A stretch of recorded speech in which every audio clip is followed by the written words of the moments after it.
Okay, Assalamualaikum dan selamat pagi, salam sejahtera. Jadi hari ini kita akan teruskan dengan matematik pengguna insurans bahagian 2. Standard pembelajaran, mengkaji, mentafsir dan membuat pengiraan yang melibatkan kadar dan premium insurans. Bagaimanakah mengkaji, mentafsir dan membuat pengiraan yang melibatkan kadar dan premium insurans? Contoh 1.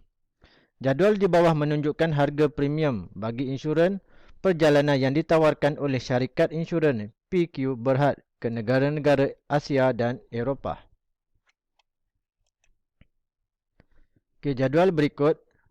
Bilangan hari pemegang polisi dan pasangan keluarga.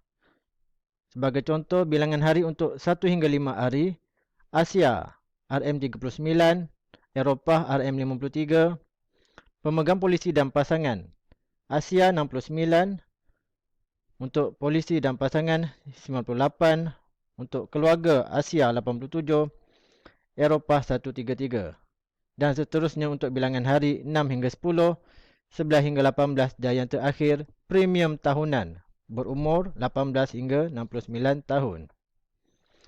Untuk premium tahunan hanya disediakan untuk pemegang polisi sahaja, iaitu untuk Asia dan Eropah. Manakala pemegang polisi dan pasangan serta keluarga tidak disediakan untuk premium tahunan. Soalan A. Apakah faktor yang mempengaruhi perbezaan harga premium bagi insurans perjalanan itu? Contoh 1. Maka penyelesaian dia adalah perbezaan adalah faktor destinasi ataupun tempat yang dituju, tempoh perjalanan berapa hari dan bilangan orang yang diinsurankan. Mengapakah semakin panjang tempoh perjalanan, semakin tinggi harga premium? Apakah jawapannya? Tempoh perjalanan yang lebih panjang meningkatkan kebarangkalian kerugian berlaku pada pemegang polisi semasa berada di luar negara. Soalan 3, C. Pekerjaan Syahir sebagai seorang jurugambar memerlukan dia melawat banyak negara Eropah dalam tempoh setahun. Dia akan mengunjungi sesebuah negara antara 12 hingga 15 hari. Insurans yang manakah patut dibeli oleh Syahir sesuai dengan pekerjaannya? Berikan alasan anda. Okey, jadi Syahir seorang sahaja. Okey, perjalanan dalam tempoh setahun. Maka jawapannya adalah Syahir patut membeli insurans perjalanan premium tahunan bagi negara-negara Eropah.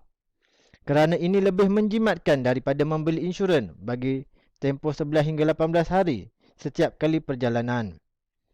Jadi itu dia punya jawapan dia. Jadi kita teruskan lagi. Bagaimanakah mengira premium bagi insurans hayat? Nilai premium yang dibayar bergantung pada nilai muka yang dipilih, umur, jantina dan sama ada merokok ataupun tidak.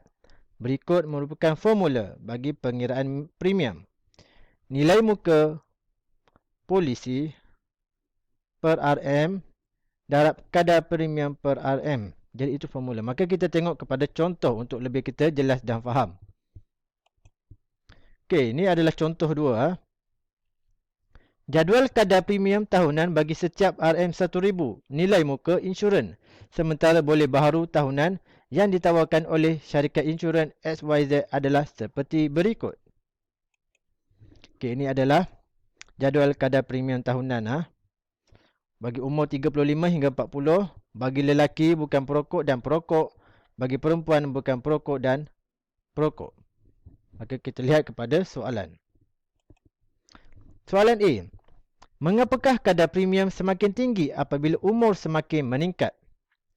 Okey, yang pertama apabila umur semakin meningkat.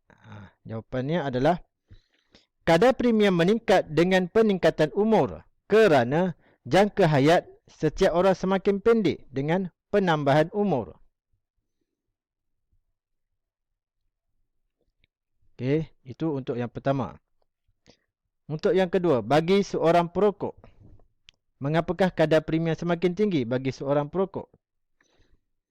kebarangkalian seorang perokok terdedah kepada risiko penyakit lebih tinggi berbanding dengan seorang yang mengamalkan gaya hidup sihat. Jadi itu jawapan mengapa untuk A. Jadi kita lihat kepada soalan B. Berdasarkan jadual tersebut, hitung premium tahunan bagi situasi berikut. Situasi pertama, Encik Guan ingin membeli polisi insurans tersebut bernilai RM100,000. Dia berumur 39 tahun, seorang yang sihat dan tidak merokok. Maka kita lihat kepada jadual kadar premium. Encik Guan berumur 39. Okey, seorang lelaki dan tidak merokok. Maka berapakah kadar premium dia adalah RM2.49. Maka dia punya pengiraan premium tahunan RM100,000. Okey. Itu nilai muka polisi. Bahagi RM1,000. Bagi setiap RM1,000 darab dengan kadar premium. Itu RM2.49. Jawapannya adalah RM249. RM249. Jadi boleh lihat di buku teks muka surat 82 untuk jalan pengiraannya. Jadi situasi kedua. Puan Syapuba berumur 36 tahun, seorang yang sihat dan tidak merokok, ingin membeli polisi insurans tersebut bernilai RM250,000 dan menambah polisi penyakit kritikal. Syarikat insurans XYZ menawarkan polisi penyakit kritikal dengan memberikan perlindungan sebanyak 30% nilai muka asas dan kadar premium bagi setiap RM1,000 ialah RM1.77 mengikut umur dan status kesihatan Puan Syapuba. Jadi apakah langkah penyelesaiannya? Okey, berdasarkan jadual, kita lihat kadar premium untuk Puan Syapuba adalah perempuan 36 tahun, bukan perokok, RM1.50. Maka jumlah perlindungan untuk penyakit kritikal pula yang ditawarkan adalah 30% daripada nilai muka asas. Maka 30% darab RM250,000, kita akan dapat RM75,000. Maka kita kira premium tahunan Puan Syapuba dengan premium asas tahunan tambah dengan premium tambahan tahunan penyakit kritikal. Okey. Jadi premium asas tahunan RM250,000 per RM1,000 darab RM1.50 yang kita boleh ambil di jadual kadar premium, ditambah dengan premium tambahan tahunan penyakit kritikal iaitu RM75,000 per RM1,000 darab RM1.77. Okey, kita teruskan, kita akan teruskan, akan dapat RM375 tambah RM132.75 dan total keseluruhan RM507.75. Jadi pengiraannya ada di muka surat 82. Jadi itu untuk pengiraannya. Jadi kita teruskan lagi. Bagaimanakah mengira premium bagi insurans motor? Okey, ini untuk insurans motor pula. Dikira berdasarkan tarif motor yang menyediakan premium minimum bagi perlindungan insurans. Dikawal oleh undang-undang. Jumlah premium bergantung kepada faktor-faktor seperti jenis kenderaan, kegunaan kenderaan, kapasiti enjin, jenis dan jumlah perlindungan yang diinginkan. Apakah itu tarif? Tarif ialah senarai harga tetap yang digunakan untuk menyelaras dan mengawal cas premium dan susunan kata polisi bawah Akta Insurans. Syarikat insurans akan mengenakan tambahan atas premium minimum seperti perbelanjaan, kendalian perlindungan, komisen ejen, perlindungan tambahan dan lain-lain. Berikut merupakan polisi.